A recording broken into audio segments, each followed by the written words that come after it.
Chào cô bác, anh chị và các bạn. Hôm nay mình chia sẻ cách làm kim chi củ cải non. Củ cải non á, nhỏ nhỏ vậy nè, mình làm kim chi thấy ngon quá chừng luôn. Ở siêu thị không có bán. Cái này mình mua ở ngoài vườn người ta trồng á, người ta nhổ ra người ta bán nè. Cô bác, anh chị và các bạn xem thấy thích á, thì mình làm thử kim chi củ cải non nha. Ăn nó giòn ngon lắm. Ở đây mình có mua 2 kg củ cải non. Mình mua về mình rửa sạch rồi. Có người ta thích để cái lá dài để người ta muối á. Còn mình thì mình thấy cái lá nó dài quá cho nên mình cắt ngắn lại. Rửa cho thật là sạch rồi mình để ráo. Cái chỗ nào nó đen đen á, thì mình lấy dao mình cạo ra bớt. Còn cái vỏ thì mình cứ để nguyên luôn. Mình để nguyên củ gì luôn. Rồi mình chẻ nhỏ lại. Củ cải nó rất là non luôn á. Củ cải này nó giòn lắm.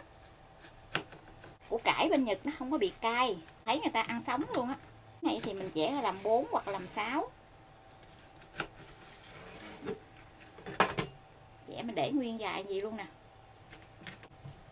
Mình cắt cái phần củ cải này ra hết rồi. Bây giờ mình sẽ cho vào trong một cái thau để mình đi ướp muối. Mình ướp muối để cho cái củ cải này nó tách nước ra. Ở đó thì mình sẽ cho muối lên.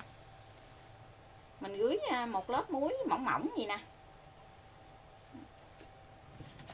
Mình xắt thêm một lớp nữa.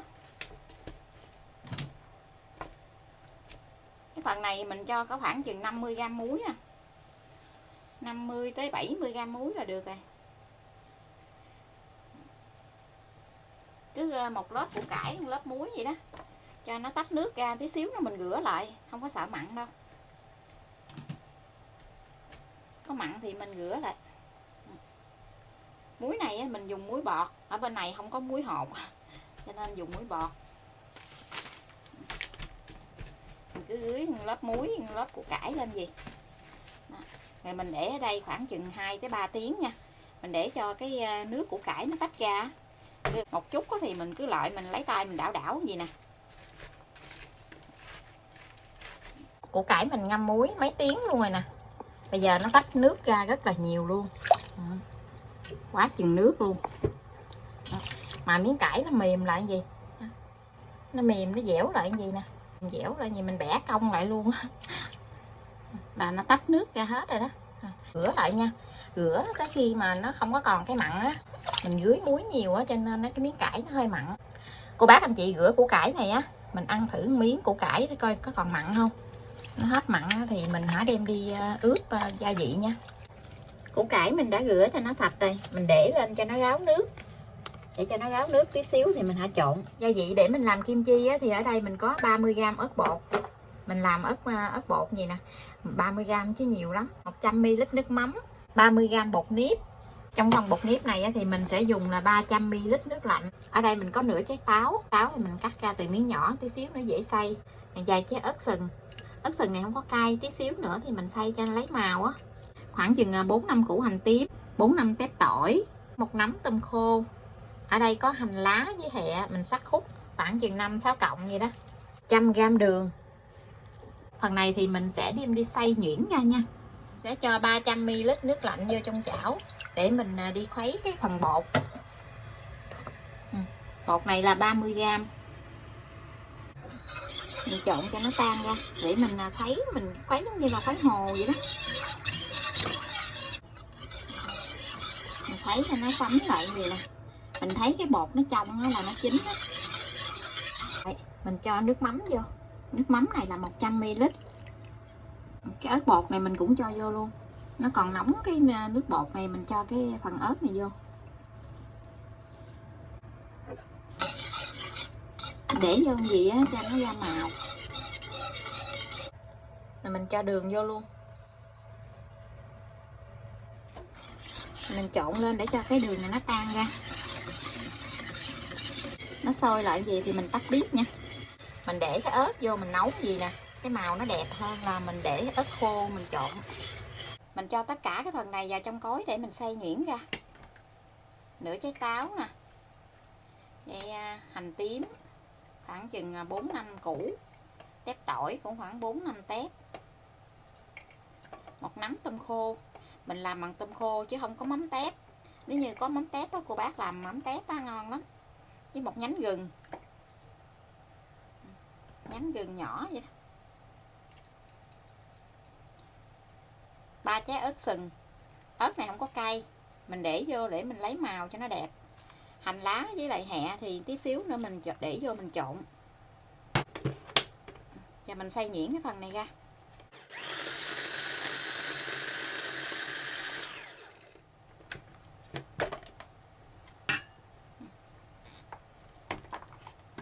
Mình xay cho nó nhuyễn ra gì nha.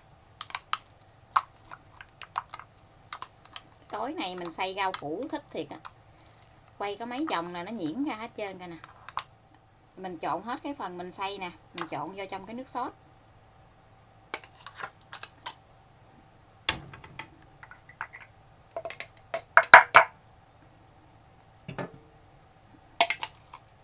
Thơm quá chừng thơm luôn. Mình làm hành tím chứ không có để hành tây. Trộn tất cả cái hỗn hợp này lại cho nó đều nha. Quá chừng ngon luôn á, nó thơm thiệt là thơm vậy đó.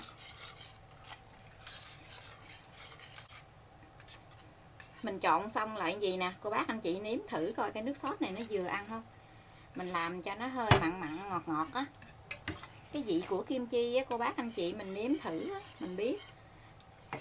Bây giờ thì mình sẽ cho hẹ với hành cắt khúc vô nè. Mình chuẩn bị trộn luôn.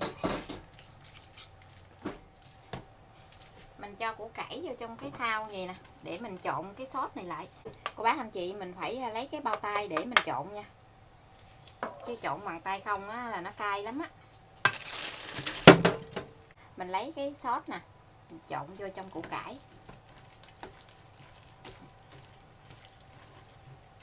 Trộn cho nó đều hết luôn.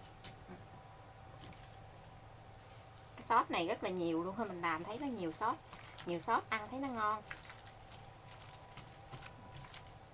Củ cải ở bên Nhật sao nó ngọt quá à. Nhìn ăn nó ngon dễ sợ luôn á. Mình ăn cái miếng á, nó không có đắng, không có cay gì hết trơn á. Hết cái sốt này luôn. Bao nhiêu củ cải này làm nhiêu sốt này rất là nhiều luôn á. Cái này để ngày mai mình ăn mới được. Mai nó thấm.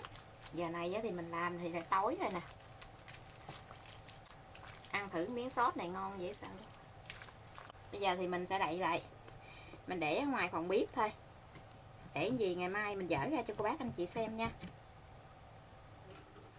Đây là phần kim chi của mình đã làm qua một đêm rồi nè. Nó rất là thơm luôn. Coi nè. Cái màu nó cũng đẹp nữa.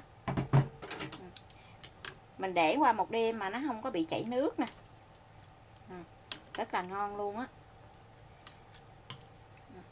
Thấy mê chưa? Thơm quá chừng thơm luôn. Cái miếng củ cải nó thấm rồi.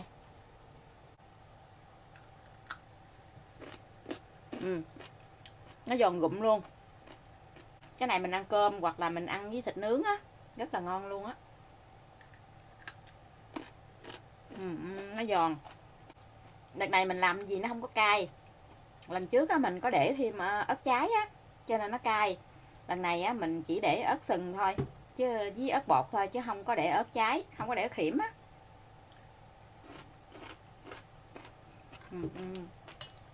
Nó giòn gụm luôn. Cô bác anh chị và các bạn xem thấy thích thì mình cùng làm nha. Bây giờ thì mình xin chào tạm biệt. Hẹn cô bác anh chị và các bạn lại video tiếp theo. Cảm ơn cô bác anh chị và các bạn đã xem video của mình. Xin chào và hẹn gặp lại video kỳ tới.